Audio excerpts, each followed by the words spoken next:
Hello guys, मेरा नाम राहुल कुमार। आप लोगों का स्वागत करता हूं आपका अपना channel devotees of spiritual India पे।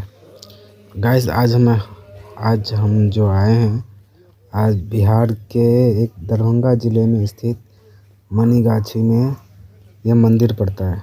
इस मंदिर में आए घूमने के लिए आया था। दरअसल मैं चलो लगे हाथ वीडियो ही बना ले।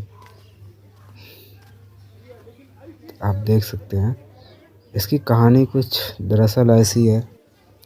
तो उस टाइम में यहाँ एक तालाब हुआ करता था जो अभी भी मंदिर के पीछे स्थित है। तो और इसी के मंदिर के पास में एक गांव में एक ब्राह्मण की लड़की रहती थी।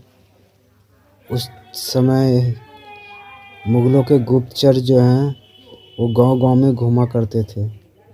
मुगल सल्तनत के जो राजा के जो गुप्तचर थे गांव-गांव में घूमा करते थे और वहाँ की जानकारी राजा को दे के आया करते थे, राजा को दिया करते थे। तो उस ब्राह्मण की लड़की के बारे में बताया राजा को कि राजा वो बहुत सुंदर है, ऐसे है वैसे है। तो फिर राजा ने उस ब्राह्मण को उसके पिता को बुलावा भेजा और बोला कि हम तुम्हारे लड़की से विवाह करना चाहते हैं। लेकिन ब्राह्मण ने कहा हम ब्राह्मण तुम मुसलमान। लेकिन वो अपने मन में ये विचार करते हैं, उनको कहते नहीं हैं, क्योंकि अगर उन्हें कहेंगे तो पता ही है जैसे हुआ करता था। इसीलिए उन्होंने बोला मैं सोच के बताता हूँ। फिर वो घर पे जाते हैं, लेकिन वो ये बात किसी को कहते नहीं, अपने मन के अंदर रखते हैं। 2-4 दिन बीतने के बाद जब वो परेशान रहते हैं तो उनकी लड़की उनसे आके पूछती है पिताश्री क्या बात है, लेकिन वो बताते नहीं हैं। पंडित जी ब्राह्मण उन्हें बताते नहीं हैं अपनी पुत्री को। लेकिन पुत्री को शायद शंका हो जाता है। वो कहते हैं कि अब पता नहीं क्या बात है, अब कुछ दैविक शक्ति थी कि क्या थी। वो कहते हैं, लड़की कहती है कि जाओ उन्हें कह देना कि हमें मंजूर है, लेकिन जो मैं दूंगी उतने ही बाराती आने चाहिए, ना एक कम ना एक ज़्यादा। तो वो कहते हैं, राजा को संदेशा भेजा जाता है कि तैयार है शादी करने के लिए। तो उस टाइम वो सरसों एक मुट्ठी जो है सरसों के दाने देते हैं बदले में। जितना इसमें दाने हैं उतने बाराती होने आना चाहिए। अब वहाँ वो राजा इस सरसों के दानों को गिनता है तो पता चलता है कि जितने दाने हैं उतने इस गांव की पूरी जनसंख्या है टोटल। तब वो सब तैयार होके शादी बाजी गाजे बाजे का बैंड बाजा लेके शादी करने की तैयारी हो रही होती है। लेकिन शादी से जस्ट पहले जो यहाँ तालाब हुआ करता था उसमें कूद के अपनी जान दे देती है। ये उस टाइम की कहानी है जो कहा जाता है कि इस टाइम मंदिर से पहले यहाँ पे क्या था। उसके बाद कुछ समय के बाद यहाँ जो पास में गांव था वहाँ किसी एक इंसान को स्वप्न आया कि यहाँ मंदिर में कुछ उस तालाब में कुछ है। तो फिर जब वो पूरे गांव को बताता है तो गांव वाले मानते नहीं हैं। तो फिर वो खुद उस तालाब में उतर के वो मूर्ति निकालता है जो इस मंदिर में स्थित है।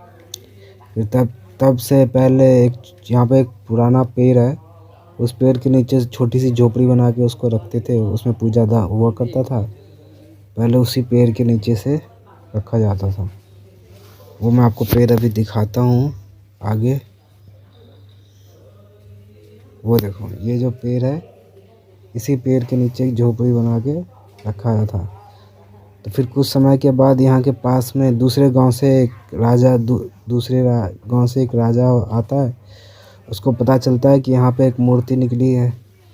तो फिर जाके यहाँ पे वो मन्नत मांगता है, क्योंकि उसकी से एक संतान नहीं होती है तो बेटा मांगता है। जैसा कि कहानी आपने पहले कई बार सुना है, वही कहानी होता है।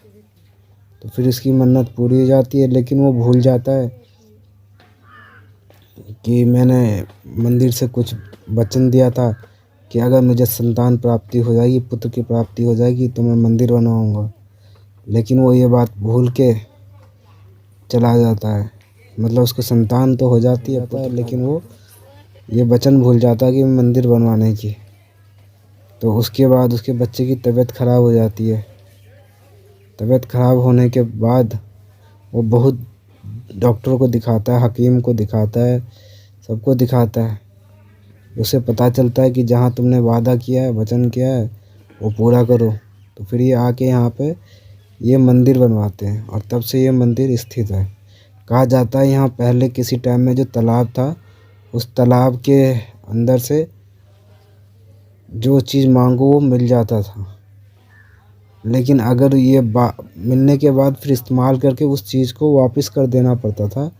जो प्लेट, थाली, जो बर्तन सब चाहिए वो वहाँ उस तालाब से मिलने के बाद वापस कर देना होता था। लेकिन एक बार किसी ने इसका बर्तन ले लिया लेकिन वापस नहीं किया, तब से वो सामान निकलना भी बंद हो गया। कहते हैं यहाँ के आसपास जो ज़मीन में से खुदाई होती थी कभी कभी, तो यहाँ से सोने चांदी निकला करता था। लेकिन अगर ये बात किसी को पता चल जाती थी और वो शोर मचा देता था, तो वो अपने आप ही सब में कंकर, मिट्टी, पत्थर बन जाता था। लेकिन अगर वो ये बात छुपा लेता था तो किसी को पता नहीं चलता था, तो वो सोना चांदी रहा। कहते हैं बहुत लोगों को मिला। अब क्या है हकीकत, ये तो ऊपर वाला जाने, या ये मंदिर की महिमा ही जाने, या मूर्ति माता जाने। लेकिन ये मंदिर अच्छा है, शांत वातावरण है, आसपास घर नहीं है, जंगल है, आराम से रह सकते हो। इसी मंदिर के पहले इनकी मूर्ति की स्थापना इसी पेड़ के नीचे हुआ करता था। कहते हैं यहाँ पे आओ तो सारी मन्नत पूरी होती है। ऐसे मेरे हिसाब से तो मंदिर काफ़ी अच्छा है, पुराना है, और इस टाइम भीड़ भाड़ भी नहीं है गैस, क्योंकि मेरा जो मकसद है ना कि मैं जब आऊँ तो मैं मंदिर अच्छी तरह से दिखा पाऊँ, ताकि भीड़ ना हो। बाकी अगर यहाँ पे नवरात्रों में और दुर्गा पूजा में, नवरात्रों में अगर आओ या रामनवमी में आओ तो काफ़ी भीड़ होता है। और यहाँ के लोग कहते हैं कि जिसने यहाँ पे कुछ मांगा उसकी मन्नतें अवश्य पूरी होती है।